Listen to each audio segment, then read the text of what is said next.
श्री सरस्वती नमः। श्री गणेशाय नमः। श्री राधा कृष्णाभ्यां नमः। श्री सीतारामाभ्यां नमः। श्री हनुमते नमः। मित्रों, पिछले विश्राम में हमने सुना कि प्रभु श्री रामचंद्र जी महर्षि वाल्मीकि जी के आश्रम में पहुंचते हैं। महर्षि वाल्मीकि जी के आश्रम में पहुंचकर प्रभु श्री राम जी उनको दंडवत प्रणाम करते हैं और मुनि उनको आशीर्वाद देते हैं। श्री रामचंद्र जी की छवि को देखकर मुनि के नेत्र शीतल हो जाते हैं और मुनि सम्मान पूर्वक उन्हें आश्रम में ले जाते हैं। प्रभु श्री राम जी मुनि वाल्मीकि जी को अपने वनवास के विषय में सारी जानकारी देते हैं। जिस प्रकार भी श्री रामचंद्र जी को वनवास हुआ, रानी कैकेयी ने जिस प्रकार से वनवास दिया, वह सारी कथा विस्तार पूर्वक वाल्मीकि जी को बताते हैं। अब आगे चलते हैं। मित्रों, प्रभु श्री राम जी महर्षि वाल्मीकि जी से कहते हैं कि प्रभु हमें वह स्थान बताइए जहां मैं लक्ष्मण सीता सहित सुंदर पत्तों और घास की कुटी बनाकर कुछ समय तक मैं निवास कर सकूं। श्री राम जी की ऐसी सहज और सरल वाणी सुनकर मुनि वाल्मीकि जी बोले कि हे रघुकुल के ध्वजा स्वरूप, आप धन्य हैं। आप ऐसा क्यों ना कहेंगे? आप सदा ही वेद मर्यादा का पालन करने वाले हैं। हे राम, आप वेद मर्यादा का पालन करने वाले जगदीश हैं, जबकि जानकी जी माया हैं, जो संसार का सृजन पालन और संहार करती हैं, जो 1000 मस्तक वाले सर्पों के स्वामी और पृथ्वी को अपने सिर पर धारण करने वाले हैं। वह चराचर के स्वामी शेष जी लक्ष्मण हैं। देवताओं के हित के लिए आप राजा का शरीर धारण करके दुष्ट राक्षसों का नाश करने के लिए आए हैं। हे राम, आपका स्वरूप वाणी से अगोचर बुद्धि से परे है। यह अव्यक्त, अकथनीय और अपार है। वेद निरंतर ही उसी का नेति नेति कहकर वर्णन करते हैं। हे राम, यह संसार दृश्य है, आप देखने वाले हैं। आप ब्रह्मा, विष्णु और शंकर को भी नचाने वाले हैं। वे भी आपके मर्म को नहीं जानते, तब दूसरा कौन आपको समझ सकता है? आपको वही जान सकता है जिसे आप चाहते हैं, और आपको जानते ही वह है आपके जैसा ही बन जाता है। हे राम, आपको वही जान सकता है जिसे आप जानना चाहते हैं, और आपको जानते ही वह आपके जैसा ही बन जाता है। हे रघुनंदन, हे भक्तों के हृदय को शीतल करने वाले चंदन, आपकी कृपा से ही भक्त आपको जान पाते हैं। आपकी देह चिंतामणि है और आप सब विकारों से रहित हैं। इस रहस्य को समझदार व्यक्ति ही जानते हैं। आपने देवता और संतों के कार्य के लिए नर शरीर धारण किया है, तथा प्रकृति के तत्वों से निर्मित देह वाले राजाओं की भांति कहते और करते हैं। हे राम, आपके चरित्र को देखकर और सुनकर मूर्ख व्यक्ति ही मोह को प्राप्त होते हैं, जबकि ज्ञानी जन सुख का अनुभव करते हैं। आप जो भी कहते और करते हैं वह सब सत्य ही है, क्योंकि जैसा स्वांग भरे वैसा ही नाचना भी चाहिए। आपने मुझसे पूछा कि मैं कहाँ रहूं, परंतु मैं सच्चाते हुए यह पूछता हूं कि वह स्थान बताइए जहां आप नहीं हो, तब मैं आपके रहने के लिए स्थान दिखाऊं। मुनि के ऐसे प्रेमपूर्ण वचन सुनकर श्री रामचंद्र जी सच्चा कर मन ही मन मुस्कुराए। वाल्मीकि जी हंसकर फिर बोले कि हे राम जी, सुनिए, अब मैं आपको वह स्थान बताता हूं जहां आप सीता जी और लक्ष्मण जी समेत निवास कर सकते हैं। आप उन लोगों के कानों में निवास कीजिए, जिनके कान समुद्र की भांति हैं। वे ही उन्हें आपकी सुंदर कथा रूपी अनेक सुंदर नदियों से उन्हें निरंतर भरते रहते हैं, फिर भी कभी तृप्त नहीं होते। उनके हृदय में आपके लिए सुंदर घर है। जिन्होंने अपने नेत्रों को चातक बना रखा है, जो आपके दर्शन रूपी मेघ के लिए सदा लालायित रहते हैं, तथा जो बड़ी बड़ी नदियां, समुद्रों और झीलों को भी निरादर करते हैं और आपके सौंदर्य की एक बूंद जल से ही सुखी हो जाते हैं। आप उनके हृदय में लक्ष्मण जी और सीता जी सहित निवास करें।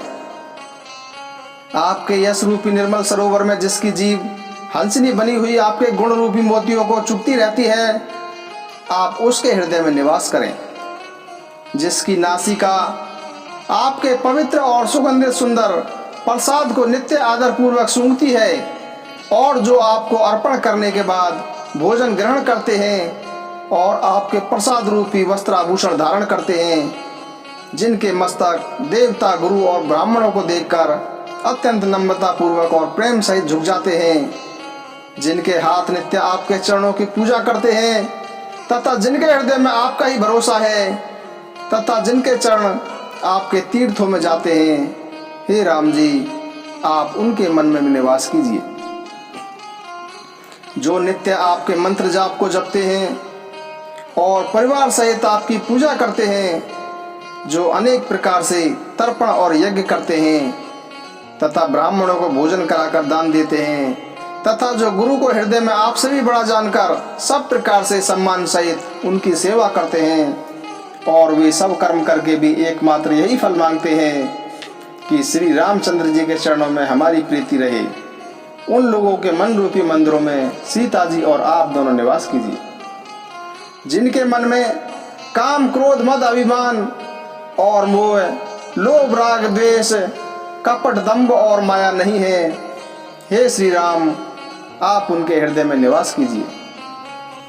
जो सबके प्रिय और सबका हित करने वाले हैं, जिन्हें सुख दुख, प्रशंसा, निंदा समान प्रतीत होते हैं, जो विचार कर ही सत्य और प्रिय वचन बोलते हैं, तथा जो सोते जागते आपकी ही शरण में रहते हैं, और आपको छोड़कर जिनका दूसरा कोई सहारा नहीं है, हे राम जी, आप उनके मन में निवास कीजिए। जो पराई स्त्री को माता के समान मानते हैं, तथा पराया धन जिन्हें विष के समान घातक लगता है, जो दूसरे की संपत्ति से देखकर हर्षित होते हैं और दूसरे की विपत्ति को देखकर दुखी होते हैं, तथा जिन्हें आप प्राणों के समान प्यारे हैं, उनके मन में आप रहने के योग्य शुभ स्थान बनाइए। हे तात, जिनके स्वामी, सखा, पिता, माता और गुरु सब आप ही हैं, उनके मन रूपी मंदिर में सीता जी सहित आप दोनों भाई निवास कीजिए। जो अवगुणों को छोड़कर केवल गुणों को ग्रहण करते हैं, ब्राह्मण और गौ के लिए संकट सहते हैं, नीति निपुणता में जिनकी संसार में मर्यादा है, उनका सुंदर मन ही आपके निवास के योग्य है। हे राम, आप उनके मन में निवास कीजिए। जो गुणों को आपका और दोषों को अपना समझता है, जिसे सब प्रकार से आपका ही भरोसा है और जिसे राम भक्त प्यारे लगते हैं, उसी के हृदय में आप सीता सहित निवास कीजिए। जाति पाति, धन, धर्म, बड़ाई, परिवार और सुख देने वाला घर, इन सब को छोड़कर जो केवल आपको ही हृदय में धारण किए रहता है, हे रघुनंदन, आप उसके हृदय में निवास कीजिए। जिनकी दृष्टि में स्वर्ग, नरक और मोक्ष समान है, क्योंकि वह सब जगह केवल आपको ही देखता है, और जो मन, वचन और कर्म से आपका ही दास है, हे राम जी, आप उनके हृदय में निवास कीजिए। जिसको कभी कुछ नहीं चाहिए और जो स्वाभाविक रूप से आपको प्रेम करता है, आप उसके मन में निवास कीजिए। वही आपका अपना निवास स्थान समझिए, उसी को आप अपना घर समझिए। इस प्रकार वाल्मीकि जी रामचंद्र जी को उनके योग्य निवास स्थान बता दिए।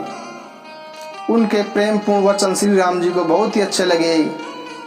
फिर मुनि बोले कि हे सूर्य कुल के स्वामी, सुनिए, आओ मैं इस समय के लिए निवास स्थान बतलाता हूँ। आप चित्रकूट पर्वत पर निवास कीजिए। वहाँ आपके लिए हर प्रकार की सुविधा उपलब्ध है। वहाँ सुहावना पर्वत है सुंदर वन है तथा वह हाथी, सिंह, हिरण और पक्षियों का विहार स्थल है। वहाँ पवित्र नदी है जिसकी प्राणों ने भी प्रशंसा की है और जिसको अत्रि ऋषि की पत्नी अनुसुईया जी अपने तपोबल से लाई थी। वह गंगा जी की धारा है, उसका नाम मंदाकिनी है, वह सब पापों को नष्ट कर देने वाली है। हे श्री राम जी, अभी आप वहाँ पर निवास कीजिए। इस प्रकार से महर्षि वाल्मीकि जी ने प्रभु को रहने के निवास स्थान बताने के माध्यम से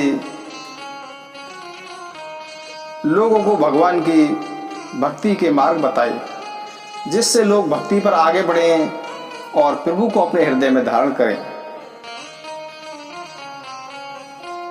मंगले भवनी अमंगले हारी, द्रवहोषु दशरथि अजिरे बिहारी। राम सिया राम जय जय राम। राम सिया राम जय जय राम।